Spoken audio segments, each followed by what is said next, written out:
नमस्ते दोस्तों, ज्ञान Ganga e learning YouTube channel पर आज फिर एक बार आपका स्वागत है। अपन मेंटल एबिलिटी रीजनिंग के विभिन्न टॉपिक पढ़ चुके हैं और उसी क्रम में आज फिर एक नया टॉपिक लेके आया हूँ। इससे पहले इसके जस्ट पहले वाले जो वीडियो था उसके अंदर आपको मैंने वर्णमाला परीक्षण का एक प्रश्न दिया था ABCD वाला कि वर्णमाला दोनों अर्धांश विपरीत क्रम में हो, तो उसका आंसर आप सभी ने कमेंट बॉक्स में जो मुझे दिया लगभग 99% सभी बच्चों का वो आंसर बिल्कुल सही था। उसका आंसर ए ऑप्शन में जे था और वही आना था। ठीक है, आज अपन नेक्स्ट टॉपिक गणितीय संक्रियाएं लेके आए हैं। देखो, गणितीय संक्रियाएं वैसे एक मुख्य रूप से गणित का क्वेश्चन आ जाता है, लेकिन अपन इसको मेंटल एबिलिटी में किस प्रकार से हल करते हैं वो सीखेंगे। तो जिनको गणित नहीं आती है उनको भी घबराने की जरूरत नहीं है। ऐसा एक प्रश्न आपने पहले कर रखा है, ऐसा एक प्रश्न आता ही आता है आपके एग्जाम में, इसलिए आपको डरने की कोई आवश्यकता नहीं है। अपन आराम से इसको हल कर पाएंगे। बस हंसते रहे, मुस्कुराते रहे और इस क्वेश्चन को देखते रहे, समझते रहे कैसे करते हैं अपन देखते हैं। इसमें दो तरह के प्रश्न होते हैं। तो एक तरह का प्रश्न मैं आपको सामने लिख रखा है। इस प्रश्न को कैसे करना है ये अपन देखते हैं पहले, फिर उसके बाद तीसरे नंबर के बाद चौथा नंबर का जो प्रश्न आएगा वो थोड़ा डिफरेंट तरह का होगा, तो उसको अपन अलग तरह से देखेंगे। तो इसमें आपको एक अंकों की श्रृंखला दिख रही होगी, दिख रही है। ये एक अंकों की श्रृंखला है, विभिन्न प्रकार के अंक लिखे हुए हैं। न इनको याद करना है, न इनको बोल के देखना है, क्योंकि टाइम वेस्ट करना होगा। इस अंकों की श्रृंखला में अपने को केवल प्रश्न पे ध्यान देना है कि इस अंकों की श्रृंखला में ऐसे कितने 9 हैं जिनमें से प्रत्येक के एकदम पहले एक विषम संख्या है। विषम तो आप जानते हो, जिसमें 2 का भाग नहीं जाता वह विषम, जिसमें 2 का भाग पूरी तरह चला जाता है वह सम संख्या। तो ऐसे कितने 9 हैं जिनमें से प्रत्येक के एकदम पहले विषम संख्या है। तो अपने को इस पूरे श्रृंखला में केवल किसका ध्यान रखना है भाई? 9 का। तो इस प्रश्न में अपन देखेंगे कि अंकों की श्रृंखला में ऐसे 9 जिनके जस्ट पहले क्या होना चाहिए? एक विषम संख्या होनी चाहिए। तो विषम संख्या अपन जानते हैं किसको कहते हैं। तो अपन देखते हैं पहला 9, ये इस 9 के पहले सम संख्या है, इसलिए इसको नहीं गिनेंगे अपन। इसके जस्ट आगे वाले 9 के पहले एक विषम संख्या है, तो एक तो आपका ये हो गया। दूसरा देखो 9 आगे इसके जस्ट पहले क्या है? एक विषम संख्या है, तो इसको भी गिन लिया, 2 हो गए आपके। फिर 9 इससे पहले सम संख्या नहीं गिनेंगे, इससे पहले सम संख्या नहीं गिनेंगे, इससे पहले सम संख्या नहीं गिनेंगे, और इससे पहले विषम संख्या इसलिए गिन लेंगे, एक और हो गया। इससे पहले आपकी सम संख्या, इसको भी नहीं गिनेंगे, आगे 9 है ही नहीं। तो कितने हो गए? 1, 2 और 3। आपका बिल्कुल सही आंसर होगा 3। ऐसे प्रश्नों में आपको कोई जोड़ बाकी गुणा भाग नहीं करना, श्रृंखला आपको देखनी होगी, प्रश्न आपको समझना होगा, आपको उसके अंदर बड़े धैर्य, बड़े तल्लीन होकर के और एकाग्र होकर के देखना होगा। यही एक तरीका है। ये प्रश्न में लाया इसलिए ही हूं आपके पास, ताकि आप ऐसे प्रश्न से परिचित हो जाओ। बाकी ये प्रश्न तो आपको ही हल करना है, मैं केवल एक आपको तरीका बता रहा हूँ। समझ में आ गई ना बात? इसमें और कोई भी नया तरीका नहीं लगा रहा हूँ, नए कोई जोड़ बाकी बताऊंगा। केवल ऐसे प्रश्नों से आप वहां देखते ही पहले डरो नहीं, इसलिए मैं आपको ये प्रश्न बता रहा हूँ। ठीक है, तो इसी प्रश्न का 2 ऐसे क्या होता है, एक श्रृंखला देके 1, 2, 3 प्रश्न पूछे जा सकते हैं। तो इससे श्रृंखला यही रहेगी। प्रश्न नंबर 2, ऐसी कितनी सम संख्याएं हैं जिनमें से प्रत्येक के एकदम बाद एक सम संख्या है? दोनों लगातार सम संख्याएं होनी चाहिए भाई। तो ये देख लो, 2 लगातार सम संख्याएं देख लो कितनी बार आई है, वही अपना उत्तर आ जाएगा। तो 2 लगातार सम संख्याएं देखो, ये नहीं है, ये नहीं है, ये नहीं है, ये नहीं है, ये नहीं है, ये नहीं है, ये नहीं है, ये नहीं है, ये नहीं है, ये नहीं है, ये नहीं है, तो कहाँ होगी बताओ? जल्दी बताओ, देखते हैं। 9 नहीं है, 8 नहीं है, 7, 6, 9, 6, ये एक तो ये हो गई आपके पास, और यहाँ नहीं है, एक ये हो गई आपके पास, और एक ये हो गई आपके पास। 6 और 8 दोनों लगातार सम संख्या है, 8 और 8 ये भी सम संख्या है। तो कितनी बार हो गई? ध्यान दीजिए, एक तो 6 और 8 ये हो गई, एक 6 और 8 ये हो गई और एक 8 और 8 ये हो गई, 3 बार। तो इसका आंसर भी आपके पास क्या होगा, 3 ही आंसर होगा। तो इस प्रकार के प्रश्न आप आराम से हल कर सकते हो। केवल आपको श्रृंखला को देखना है, श्रृंखला को देखने के बाद प्रश्न को समझना है, प्रश्न की प्रकृति क्या कहती है, प्रश्न क्या कह रहा है, उसको आपको इसमें ढूंढना है और आपका आंसर कर देना है। इन 2 प्रश्नों से मैं मानता हूं कि आपको अच्छी तरह से समझ में आया होगा कि ये प्रश्न कैसे करते हैं। अब इसी संबंधित आपका तीसरा प्रश्न है, इसी श्रृंखला पे आधारित है। ऐसे कितने 7 हैं जिनमें से प्रत्येक के एकदम पहले 9 हैं और एकदम बाद में 8 हैं? ये आपको इसमें देखना है, इस श्रृंखला में देखना है, ऑप्शन अपने को लाना है और ये तीसरे प्रश्न का आंसर आपको कमेंट बॉक्स में देना है। 2 प्रश्न हो गए, तीसरा प्रश्न का आंसर आप दे देंगे। अब अपन कुछ डिफरेंट टाइप के जो सीखने के होते हैं, ये प्रश्न केवल आपके परिचय के लिए था कि ये ऐसा प्रश्न आ जाए तो आपको करना कैसे है। अब जो सीखने की बात है वो आज के नए प्रश्नों में चलेंगे अपन। चौथा प्रश्न आपके सामने रखता हूं।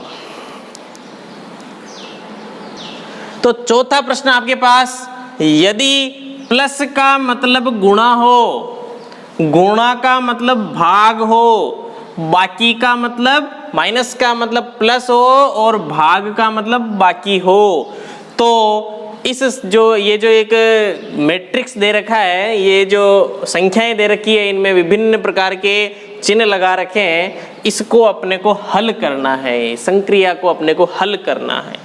तो हल करना है, ये तो एक गणित का क्वेश्चन हुआ, लेकिन ये गणित का क्वेश्चन थोड़ा बाद में है। पहले है मेंटल एबिलिटी, पहले है आपकी रीजनिंग, पहले है आपकी मानसिक योग्यता। ये कहती है कि अपने को सेम इसको हल नहीं करना है, पहले इसके चिन्ह चेंज करने हैं अपने को, और चिन्ह चेंज करने के बाद अपन गणित पे आएंगे। समझ में आ गई बात?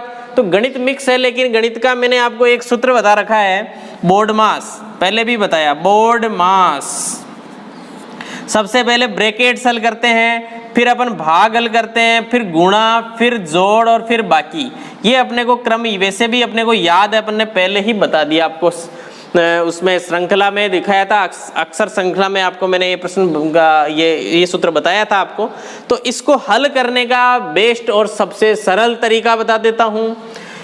सबसे पहले इस संख्या को, ये जो क्रम दे रखा है, ये जो पूरी मैट्रिक्स दे रखी है, इसको अपन यहीं निकाल देते हैं, यहाँ लिख देते हैं। सबसे पहले संख्या लिखते जाओ और जो चिन्ह दे रखे हैं मानना ही है। अपन ये सोचेंगे कि भाई बाकी प्लस को गुणा क्यों कहते हैं, मतलब नहीं है, कहते हैं तो कहते हैं।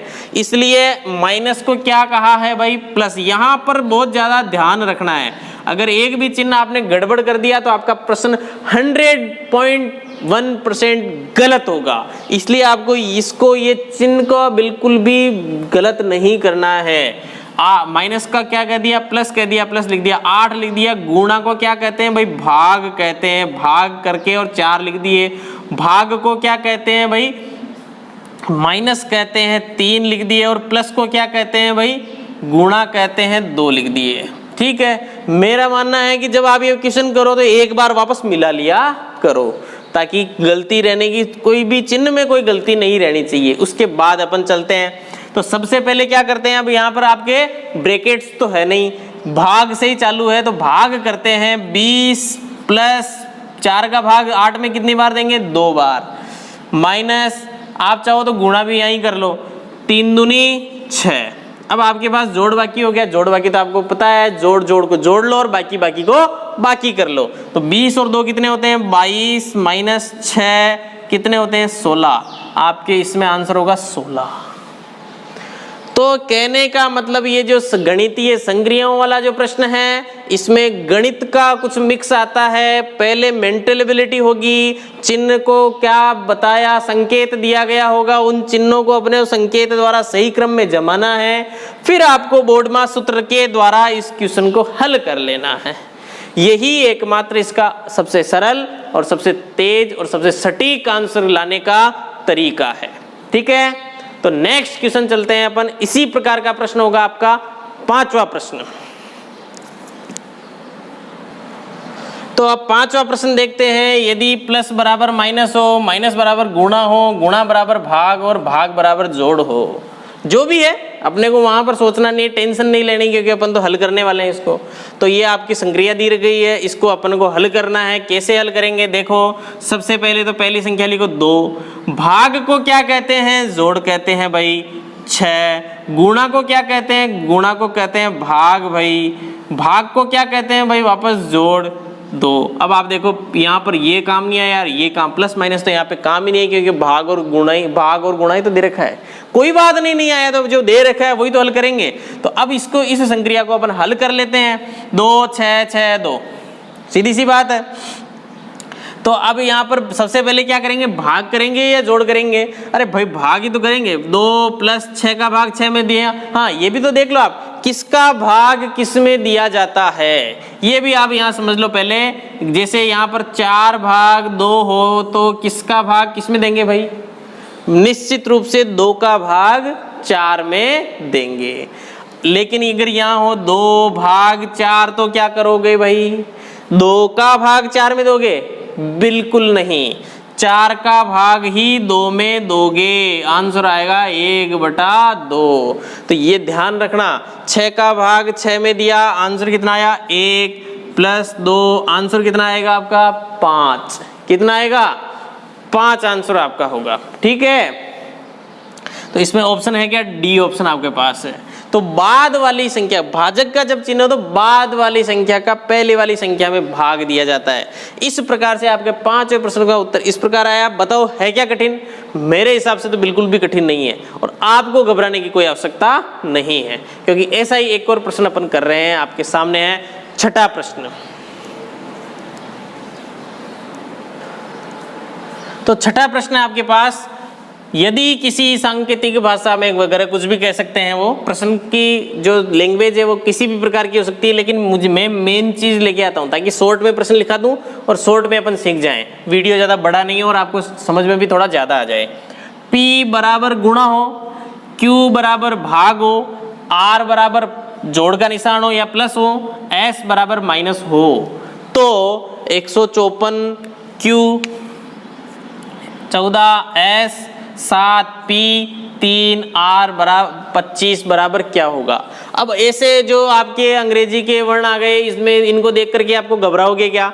बिल्कुल नहीं घबराओगे, प्रश्न तो वही है, बस आपको यहाँ पर अंग्रेजी के वर्ण और डाल दिए, प्लस को माइनस नहीं बताया और P को गुणा बता दिया, Q को भाग बता दिया। तो घबराने की कोई आवश्यकता नहीं, पैटर्न वो का वही, तरीका वो का वही रहेगा। तो इसलिए इन प्रश्नों से आपको घबराने की आवश्यकता नहीं है, इनको हल करना है। तो सबसे पहले आप 154 लिखेंगे, लिख दिया। 154 के बाद आएगा Q को क्या कहते हैं भाई? भाग कहते हैं। तो भाग का चिन्ह लगा लो, और आगे कितनी संख्या है? 14।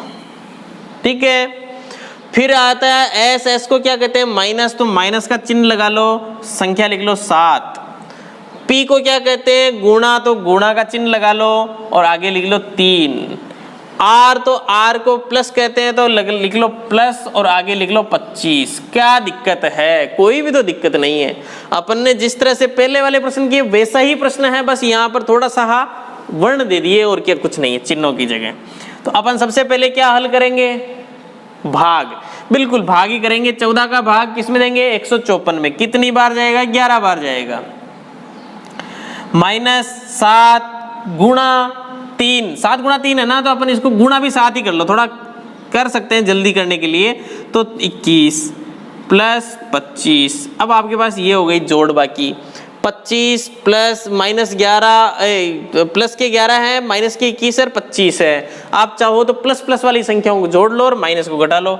25 और 11 कितने होते हैं? 36। 36 में से 21 गए, कितने बचते हैं? 15। आप कहोगे सर नहीं, पहले इन दोनों को हल करो, इन दोनों को हल कर लो। 25 में से 21 गए, कितने बचते हैं? 4। 4 और 11 कितने होते हैं? तो भी 15 ही आएंगे। तो जोड़ बाकी को आप कैसे भी कर सकते हो, आपको प्लस प्लस वाली संख्याओं को जोड़ना है, बाकी वाली संख्याओं को घटाना है, आपका आंसर आपके पास आ जाएगा। इसलिए इस क्वेश्चन का आंसर होगा आपका 15। कोई दिक्कत? बिल्कुल दिक्कत नहीं होगी। आराम से इस प्रश्न को अपन हल कर लिए, समझ भी लिए। तो इसी कड़ी में ऐसा ही एक और प्रश्न चलते हैं, प्रश्न नंबर 7। प्रश्न नंबर 7 वही सेम उसी तरह का प्रश्न है। जोड़ का मतलब बाकी हो, बाकी का मतलब गुणा हो, गुणा का मतलब भाग हो, भाग का मतलब जोड़ हो। तो ये जो संक्रिया है इसको हल करना है, वही संख्या लिखेंगे। सबसे पहले क्या लिखेंगे भाई? 12 है। साथ साथ बोलते रहो भाई। सबसे पहले क्या लिखेंगे? 12 है। 12 के आगे हैं प्लस, प्लस को क्या कहते हैं? बाकी, तो ये 6। बाकी भाग को क्या कहते हैं? जोड़, तो 3। बाकी को क्या कहते हैं? गुणा, तो 2। और गुणा को क्या कहते हैं? भाग, तो 2। कोई दिक्कत? अब इसको हल कर लेते हैं। 12 माइनस 6 प्लस 3 गुणा 2 का भाग 2 में गया एक बार। अब सबसे पहले गुणा हल कर लो। 12 माइनस 6 प्लस 3, 3 एकम 3 हो गया। अब 12 और 3 को करो, जोड़ो, कितना आता है? 12 और 3, या तो 12 में से 6 बाकी निकाल लो, तो 6 और 3 कितने होते हैं? 9, तो भी 9 आंसर आएगा। 12 और 3 को जोड़ो, 15 में से 6 जाएंगे तो भी 9 आएगा। जोड़ बाकी को आप कैसे भी कर सकते हो, आंसर आपका 9 ही आना है। और ऑप्शन आपका सी ऑप्शन बिल्कुल सही है, 9। तो बताओ इन प्रश्नों में कितने सरल प्रश्न हैं। आपको केवल एक मेन सबसे काम क्या करना है, यहाँ से उठाकर जब अपन यहाँ लिख रहे हैं तो चिन्ह बिल्कुल सही लगाने हैं। आपके जो ये प्लस माइनस वाले हैं ना, इनको बिल्कुल सटीक लगाने हैं, तब जाकर के आप इन क्वेश्चन को बिल्कुल सही आंसर ला पाओगे। एक भी चिन्ह गड़बड़ हो गया तो आपका प्रश्न बिल्कुल गलत हो सकता है। इस बात का विशेष ध्यान रखेंगे। तो इसलिए ऐसे प्रश्नों में अपने को चिन्हों का विशेष ध्यान रखेंगे।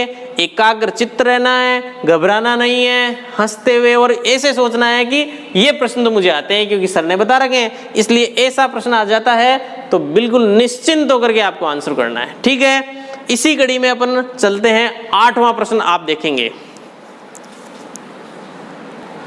तो 8वां प्रश्न देखते हैं। प्लस को कहें माइनस, माइनस को कहें भाग, भाग को कहें गुणा और गुणा को कहें जोड़। तो इस मैट्रिक्स को अपन हल करते हैं। तो देखते हैं 10, 5 वगैरह जो भी हैं इसको अपन लिखते हैं। सबसे पहले लिखेंगे अपन 10। गुणा को क्या कहते हैं? इसमें देखेंगे प्लस, ये प्लस लिख दिया। 5 भाग को क्या कहते हैं? गुणा, गुणा 4 लिख दिए। बाकी को क्या कहते हैं? भाग, भाग 2 कर दिए। प्लस को क्या कहते हैं? बाकी, बाकी 2 कर दिए। कितना सरल हो गया। अब अपन आराम से बोर्ड मास लगा करके इसको हल कर सकते हैं। बोर्ड मास में यही ध्यान रखना है, सबसे पहले भाग, फिर गुणा, फिर जोड़ बाकी। तो अपन सबसे पहले भाग हल करते हैं। 10 प्लस 5 गुणा 4 में 2 का भाग देंगे, कितना बचेगा? 2 माइनस 2। अब अपने को सबसे पहले क्या हल करना है? गुणा। 10 प्लस 10 माइनस 2 बराबर कितने आएंगे? चाहो तो आप 10 में से 2 घटाकर 8 में 10 जोड़ दो तो भी 18 आएंगे। चाहे आप 10 और 10 जोड़ करके 2 घटा दो तो भी 18 ही आएंगे। तो आंसर आपका होगा 18, न कि माइनस 18। आंसर केवल और केवल होगा आपका 18 आंसर। तो इस प्रकार से अपन इन गणितीय संक्रियाओं के प्रश्नों को हल कर सकते हैं। मुझे बताओ कोई समस्या है कि नहीं है? मेरे हिसाब से तो कोई समस्या इसमें अब रहेगी नहीं आपको। तो इसी क्रम में आप नेक्स्ट प्रश्न, 9वां प्रश्न और देख लेते हैं। तो 9वां प्रश्न देखो, जिस प्रकार से आपके प्रश्न आने वाला है ना परीक्षा में, उसी प्रकार की लैंग्वेज में मैंने पूरा प्रश्न लिखा है। यदि m का अर्थ माइनस है, n का अर्थ गुणा है, l का अर्थ प्लस है तथा p का अर्थ भाग है, तो निम्न में से सही विकल्प बताइए। इस संक्रिया को हल करके और अपने को सही विकल्प बताना है। 28n 4p 8m 7l2। तो ये अपने को हल करनी है। आंसर 17, 9, 7 और 13 में से अपने को आंसर लेके आना है। तो ये 8 प्रश्न आपको हल करने के बाद, सीखने के बाद, ये 9वां प्रश्न सब आप लोगों के लिए होगा और इसका आंसर मुझे आपको कमेंट बॉक्स में देना होगा। तो देख लीजिए आज के वीडियो में तीसरे प्रश्न का आंसर और 9वें प्रश्न का आंसर आपको कमेंट बॉक्स में देना है। जो नियमित रूप से वास्तव में अपनी एक सीट के लिए, अपना सिलेक्शन के लिए तैयारी कर रहा है, वो निश्चित रूप से वीडियो को लास्ट तक देखता होगा और कमेंट बॉक्स में आंसर जरूर देगा। बिना डरे बेहिचक दिया करो। अगर आप गलत आंसर देंगे तो मैं उस प्रश्न को सोल्व करके भी बताऊंगा, लेकिन आप सब सही आंसर देंगे तो उससे आपका कॉन्फिडेंस बढ़ना है। मैं भले यहाँ सोल्व कराऊं या नहीं कराऊं, आपका कॉन्फिडेंस निश्चित रूप से बढ़ना है कि हमारा आंसर बिल्कुल सही है। और मुझे भी विश्वास रहे कि आप लोग सभी प्रश्नों को हल कर रहे हैं। ठीक है, तो इस मैट्रिक परीक्षण में या गणितीय संक्रियाओं के इस टॉपिक में इतने ही प्रश्न, ऐसे ही प्रश्न आ सकते हैं आपके। बाकी मैं आपको कुछ नोट्स अवेलेबल कराऊंगा या आपको कहीं मिले आपको ऐसे प्रश्न तो उनको हल कर लेना है। ठीक। ठीक है। तो आपको मेंटल एबिलिटी से बिल्कुल घबराने की जरूरत नहीं है, अभी बहुत सारे टॉपिक बाकी हैं और अपन इसी तरह से बहुत ही अच्छी क्लास में आएंगे, बार बार आएंगे और बिल्कुल आपको हर क्लास में हर प्रकार के प्रश्न समझा के रहूँगा। अच्छा, अब आपके जो 2 दिन हैं, वैसे नेक्स्ट वीडियो में सारी चीज़ आ जाएगी। आपका संडे को टेस्ट होने वाला है, मतलब कल, मतलब 2 तारीख को, 2 अगस्त को आपका पहला टेस्ट ऑनलाइन होने वाला है। आपके मोबाइल पे मैसेज आएगा, उस लिंक को खोलना है और सारी जानकारी उसमें जैसे भरने हैं और फिर आपको आपका पेपर देना है, ठीक है। वैसे मैं इसके लिए आप नेक्स्ट वीडियो का इंतजार कीजिए, हो सकता है आज शाम तक ही आ जाए, नहीं तो कल सुबह आपके निश्चित रूप से एक वीडियो आएगा, छोटा सा वीडियो, उसके अंदर उस टेस्ट से संबंधित सारी जानकारी आपको मिलेगी, ठीक है। तब तक के लिए इंतजार कीजिए। नेक्स्ट जो आपकी क्लास होगी वो 4 तारीख से बिल्कुल होगी। आपको रक्षाबंधन की सभी को बहुत बहुत शुभकामनाएं, बहुत बहुत बधाई हो, ठीक है। धन्यवाद, आज के लिए इतना ही।